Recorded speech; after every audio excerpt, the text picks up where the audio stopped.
Hi అండి అందరికీ, welcome to Sai kitchen. ఏం చేస్తున్నారు అందరూ? బాగున్నారా?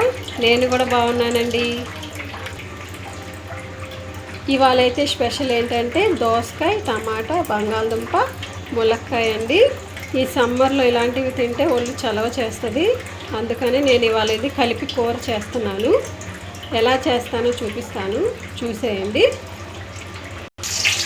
ఉల్లిపాయ కూడా అండి, ఒక ఉల్లిపాయ 2 టమాటాలు వేసాను. ఇప్పుడు ఇది నూనెలో వేసేస్తాను.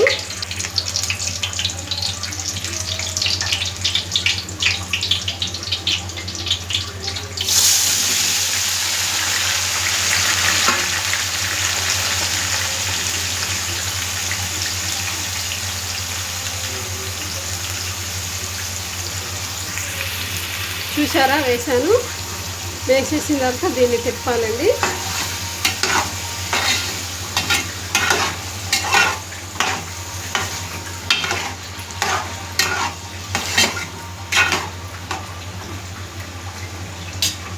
ఇది బాగా మగ్గాలండి. ఒక 10 నిమిషాలు నూనెలో దీన్ని మగ్గ పెడదాం. చూసారా, రుచికి సరిపడా ఉప్పు వేసాను. కొంచెం దాంట్లో పసుపు. దీన్ని ఇప్పుడు మంచిగా కలుపుదాము.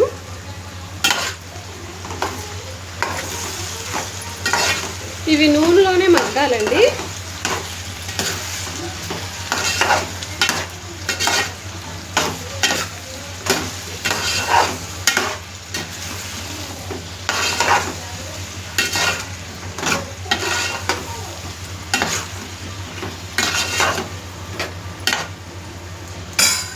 ఇవి నూనెలోనే మగ్గాలి బాగా. ఆ టమాటా, ఉల్లిపాయ అంతా మెత్తగా అయిపోవాలి. అయిపోయిన తర్వాత కారం వేస్తాను. దాంతోపాటు చిన్న చింతపండు పిక్క కూడా వేస్తాను. చూపిస్తాను నేను అది కూడా. చూడండి, మగ్గిపోయిందండి బాగా. దీంట్లో ఒక చెంచా కారం వేద్దాం.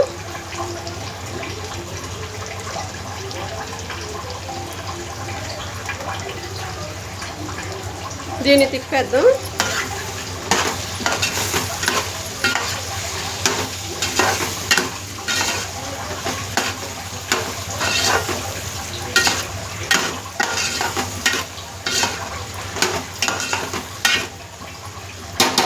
ఇది కారం విరిగిపోతే,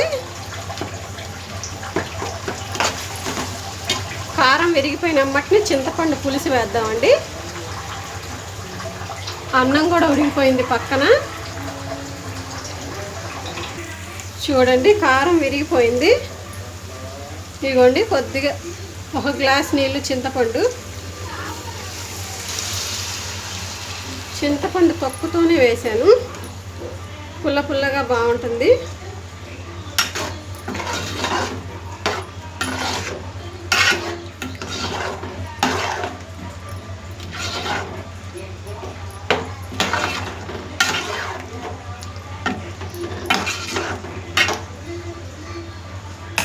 ఇది 2 ఉడుకులు రావాలి. ఉడుకులు వచ్చిన తర్వాత కొత్తిమీర వేద్దాం.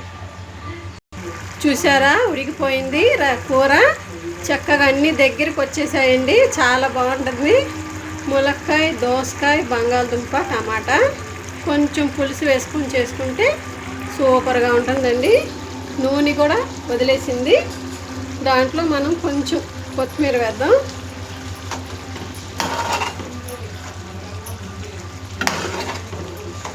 ఈ ఎండలకి ఇలాగే తినాలండి. ఇగురు ఎక్కువగా తిన్నామంటే దాహం వేస్తుంది.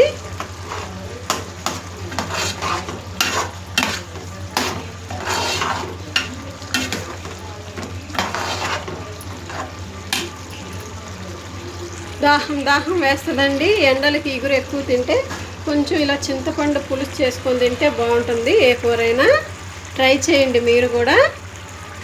అంతేనండి. ఇంకా కూర నచ్చితే లైక్ చేయండి, సబ్స్క్రైబ్ చేసుకోండి. ఉంటా మరి. ఈరోజు లంచ్ అయితే ఇదే, మునక్కాయ, వైట్ రైస్. ఉంటానండి.